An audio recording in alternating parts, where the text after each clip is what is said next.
वाल्मिक कराडनं ज्योती जाधवच्या नावे पुण्यातल्या महागड्या फर्ग्युसन रस्त्यावर आलिशान ऑफिस खरेदी केल्याचं आता समोर आलंय। त्यामुळे लवकरच कराड मागे ईडीचा ससेमिरा देखील लागण्याचा अंदाज व्यक्त केला जातोय। पाहूयात त्या संदर्भातला एक विशेष रिपोर्ट।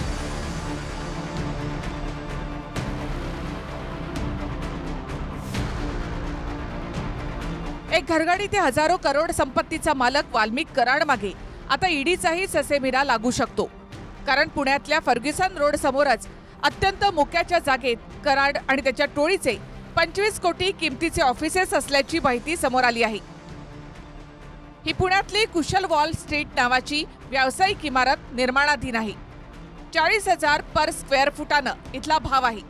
याच ठिकाणी आरोपानुसार वाल्मिक कराडची दुसरी पत्नी ज्योती जाधव आणि विष्णू चाटेच्या नावे 25 कोटी रुपयांना ऑफिस खरेदीचा व्यवहार झाल्याचं समोर आलंय। ज्योती जाधवची वाल्मिक कराड फरार असताना पोलिसांनी चौकशी केली होती।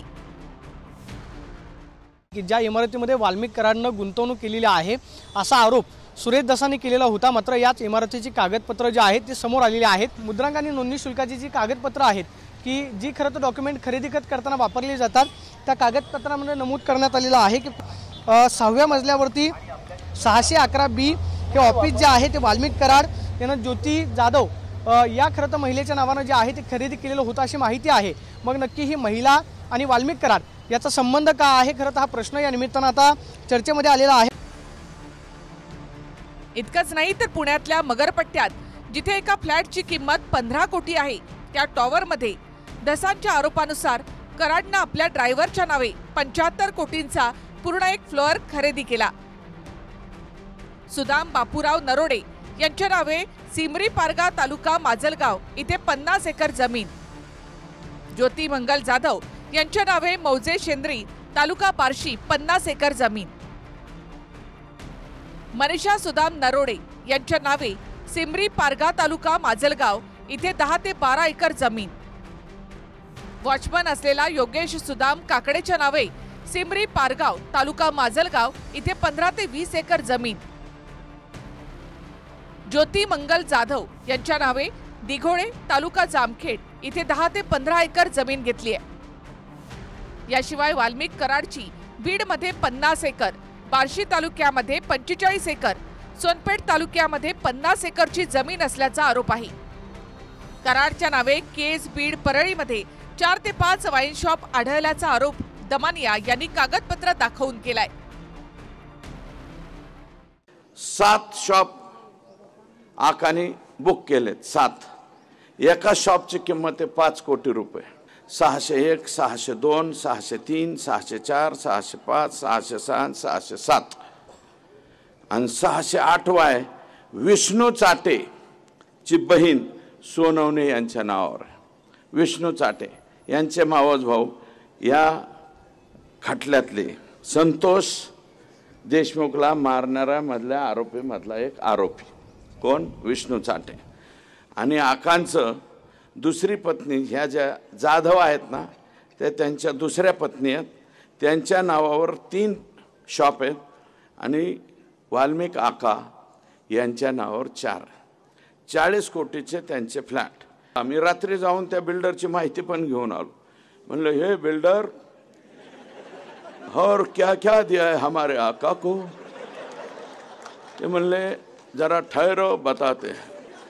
त्याला विचारलं तेव्हा तो म्हणला टोटल टेरेस मागितलं होतं आकानी, वरचं संध्याकाळी चालणारं हॉटेल टेरेस 35 कोटी रुपये। तरी आमचा आका म्हणला होता 35 देतो, देऊन टाक।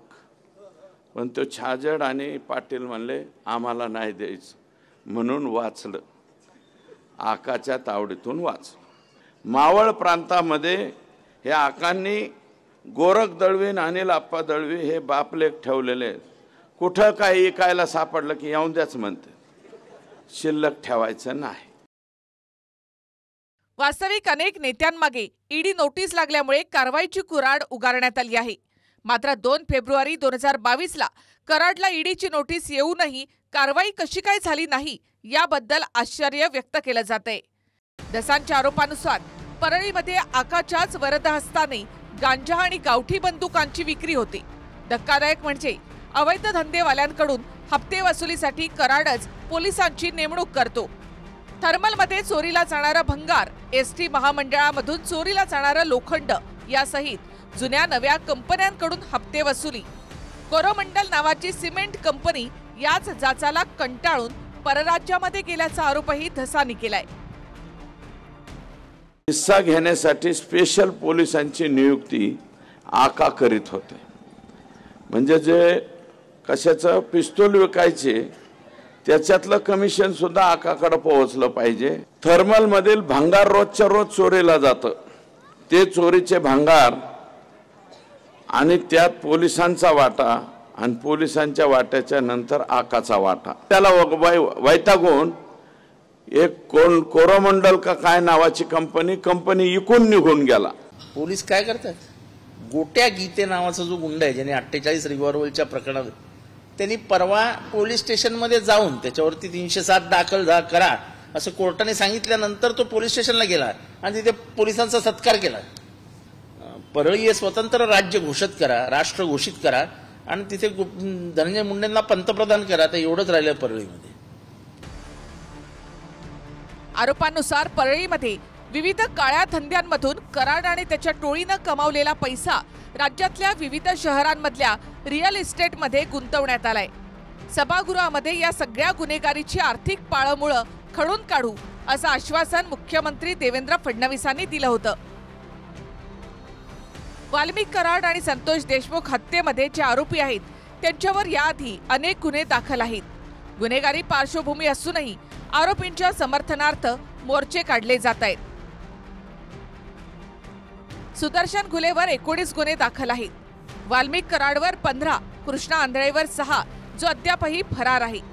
सुधीर सांगळेवर 2, प्रतीक घुलेवर 5, जयराम चाटेवर 3, महेश केदारवर 6 आणि विष्णू चाटेवर 2 गुन्हे दाखल आहेत। संतोष देशमुख आणि परभणीमधले सोमनाथ सूर्यवंशी यांच्या मृत्यूच्या महिनाभरानंतर माध्यमांसमोर आलेल्या लक्ष्मण हाकेंनी आधी वाल्मिक कराडचं समर्थन केलं, नंतर मात्र आपल्या भूमिकेपासून त्यांनी पलटी घेतली। अनेक निवडणुका जिंकत होते त्यावेळी वाल्मिकांना कराड दिसत नव्हते का यांना? वाल्मिकांना कराड धनंजय मुंडेशी नाव जोडलं म्हणून जातीय भावनेतून तुम्ही वाल्मिकांना आज टार्गेट करताय किंवा वाल्मिकांना आज तुम्हाला दिसायला लागले म्हणून जातीय भावनेतून तुम्ही वाल्मिकांना आज टार्गेट करताय किंवा वाल्मिकांना आज तुम्हाला दिसायला लागले। मी कधीच समर्थन नाही केलं। अरे मी कधीच समर्थन केलेलं नाही। कुठलंही फुटेज काढा, अरे मी कुठं समर्थन केलं? पूर्ण महाराष्ट्राने पाहिलंय। अनेक निवडणुका जिंकत होते त्यावेळी वाल्मिकांना कराड दिसत नव्हते का यांना? वाल्मिकांना कराड धनंजय मुंडेशी नाव जोडलं म्हणून जातीय भावनेतून तुम्ही वाल्मिकांना आज टार्गेट करताय किंवा वाल्मिकांना आज तुम्हाला दिसायला लागले। मुख्यमंत्र्यांचे हस्तक म्हणून लक्ष्मण हाके काम करतात। ज्या वाल्मिक कराडने आपल्या समाजाच्या सोनेचा खून केला त्यांचं समर्थन हे लोक करतात, वाल्मिक कराडचं समर्थन करतात। मी भाजपचा कार्यकर्ता नाही। पहिली गोष्ट, मी काल सगळ्या चॅनल्सवरती तुम्ही बघावं, मी कुठल्याही आरोपीची बाजू घेतलेली नाही। प्रदीप कापसे, TV9 मराठी, पुणे।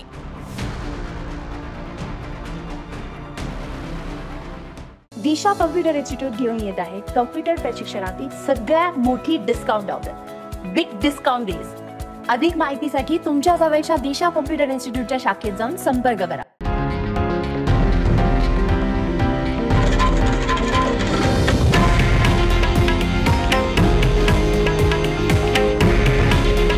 हे आहे देशातील नंबर 1 न्यूज नेटवर्क आणि आपण पाहत आहात TV9 मराठी। काळजी तुमची, हित महाराष्ट्राचं।